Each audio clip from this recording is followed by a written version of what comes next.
2024 தேர்தலுக்கு பின்பு நீலகிரியும் கொங்கையும் வந்து நாங்க நல்லா முன்னேற்றம் சொல்லி நேற்று மோடி உத்தரவாதம் கொடுத்திருந்தாரு.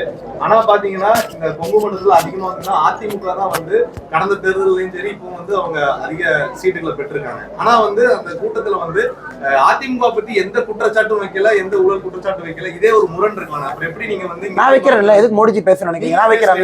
நான் வைக்கிறேன்ல. நேற்று நீங்களும் அந்த நேத்து நான் சிஎம்க்கு பதில் சொன்னேன், சிஎம்க்கு பதில் சொன்னேன். அதான் எங்க மோடிஜி வந்து சிஎம் சொன்னதுக்கு எங்க மோடிஜி பேசுறோமா பதில் நான் சொன்னேன்.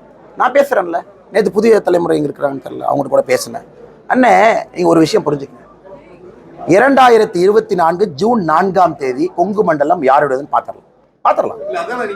கொங்கு மண்டலம் யாருடையதுன்னு பாத்திரலாம். நான் கேட்கிறேன், நீங்க லைஃப்ல ஒரு ஊழல் குற்றச்சாட்டை பத்தி பிரேக் பண்ணிருக்கீங்களா? ஸ்டோரியா இது வரைக்கும் ஒரு துரும்ப வச்சிருக்கீங்களா? கார்பரேஷன் நடந்த ஒரு ஊழல ஒரு பிரஸ் ஜேர்னலிஸ்ட் நீங்க இண்டிவிஜுவலா பண்ணிருக்கீங்களா? அது எவ்வளவு கஷ்டம் நான் சொல்றேன். உங்க வாழ்க்கையில நீங்க ஒரு பிரஸ் தான், உங்களுக்கு மரியாதை கொடுத்து கேட்கிறேன். அண்ணா நான் 20 வருஷம் பிரஸ்ல இருந்திருக்கேன். கார்பரேஷன்ல ஒரு ஊழல் குற்றச்சாட்டை நான் பிரேக் பண்ணிருக்கேன். நீங்க சொல்லுங்க தம்பி, உங்க கேள்விக்கு நான் பதில் சொல்றேன். நீங்க சொல்லுங்க எத்தனை பிரேக் பண்ணிருக்கீங்க? டாக்குமெண்டோட எத்தனை பிரேக் பண்ணிருக்கீங்க? கார்பரேஷன்ல இன்னைக்கு சாலிட் வேஸ்ட் மேனேஜ்மெண்ட் ஊழல் போயிட்டு இருக்கு. பிரைவேட் கான்ட்ராக்டர் நான் ரிலீஸ் பண்ற அந்த டாக்குமெண்ட்டை எத்தனையோ உள்ள இருக்கு. கோயம்புத்தூர் கார்பரேஷனை திறந்து பாத்தீங்கன்னா ஃபினாயில் வாங்கினதுல இருந்து 2018 இருந்து பேப்பர் எடுங்க, லட்சக்கணக்கான ஊழல் டாக்குமெண்ட் உள்ள இருக்கு. ஒன்னு எடுத்து நீங்க பண்ணலாமே. இன்னைக்கு பிரஸுக்கு என்னன்னா கேள்வி ஈஸியா போச்சோ, அண்ணாமலையான ஊழல் டாக்குமெண்ட் ரிலீஸ் பண்ணுவாரு, நம்ம பிரைம் டைம்ல டிஸ்கஷன் பண்ணலாம். நான் உங்கள்கிட்ட திரும்ப கேட்கிறேன்னா நீங்க அதை செய்ய மாட்டீங்க.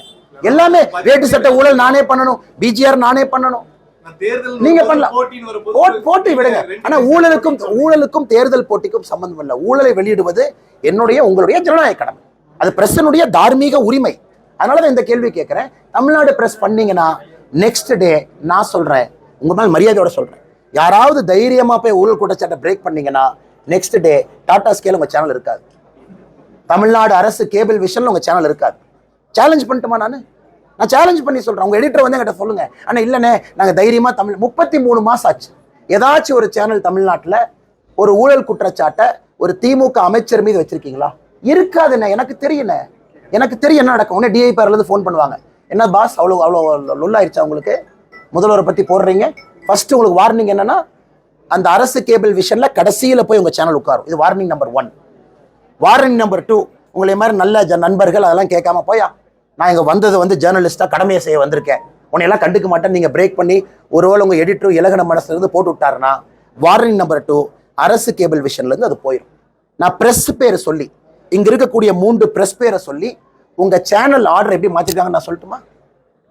பெரிய பிரஸ் இங்க 3 இருக்கீங்க.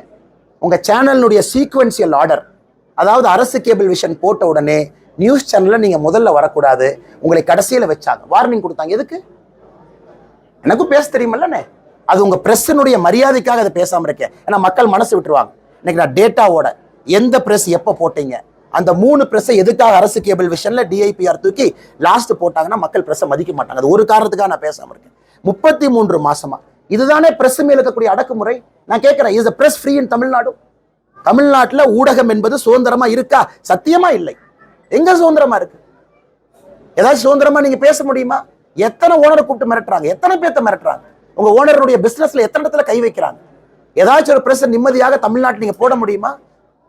முதலமைச்சர் அப்படியே லைவ் வரும்போது அப்படியே லைவ் ஃபீட் காட்டணும். மோடிஜி வந்தாருன்னா 7 மினிட்ஸ்க்கு மேல ஏன் காட்டுற, ரிப்போர்ட் கொடுக்கணும். எத்தனை கொண்டு அநியாயம் பண்றேன். ஆனா உங்க மேல நான் குற்றச்சாட்டு சொல்லனேன். அந்த சூழல்ல நான் அந்த வேலையை செஞ்சுட்டு இருக்கேன்னு சொல்றதுக்காகத்தான் நான் சொல்றேன். நான் உங்க மேல எந்த குற்றச்சாட்டு சொல்ல, உங்களால செய்ய முடியாதுன்னு எனக்கு தெரியும். உங்கள்கிட்ட டாக்குமெண்ட் இருந்தாலும் நீங்க பண்ண முடியாது, வச்சு செஞ்சிருவாங்க. இவனுக்கு ரொம்ப மோசமான ஆளுங்க திமுக, வச்சு செஞ்சிருவாங்க. தண்ணி லாரி, ஆள் இல்லாத லாரி, இதெல்லாம் 1970-80 பார்த்ததுதான். நீங்களா 2 வீலர்ல போற ஆளுங்க, ஹெல்மெட்டை போட்டு 2 வீலர்ல பாவமா போவீங்க. அப்படிலாம் நீங்க எதுக்க முடியாது. தமிழ்நாட்டில் அதுல நான் போராடிட்டு இருக்கேன்னு கொஞ்சம் சந்தோஷப்படுங்களேன். அதில் போராடிட்டு இருக்காரு அந்த அண்ணாமலை. ஏன்னா பிரஸ் இந்த வேலையை செய்ய முடியாது. நீங்க செஞ்சீங்கன்னா நான் என்ன செய்யறேன்? டாக்குமெண்ட்டும் அண்ணே ஒரு முறை ஊழல் குற்றச்சாட்டு ரிலீஸ் பண்றதுக்கு எனக்கு இல்லை. நான் டாக்குமெண்ட்டை ஃபர்ஸ்ட் உங்ககிட்ட தான் கொடுப்பேன்.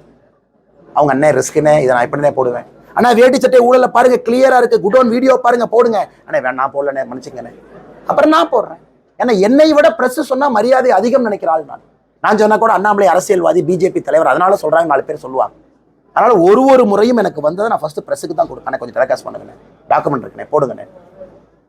பிரஸ் அண்ணே இன்னைக்கு உண்மையாலுமே இந்தியாவில் ஹைதராபாத்தில் இப்போ 4 போலீஸ் ஆஃபீஸர் ஜெயிலுக்கு போயிட்டு இருக்காங்க. எதுக்குன்னு? கேசிஆர் அவங்க இருந்தபோது left right centre phone tapping. இப்போ தமிழ்நாட்டில் இது பண்றாங்க.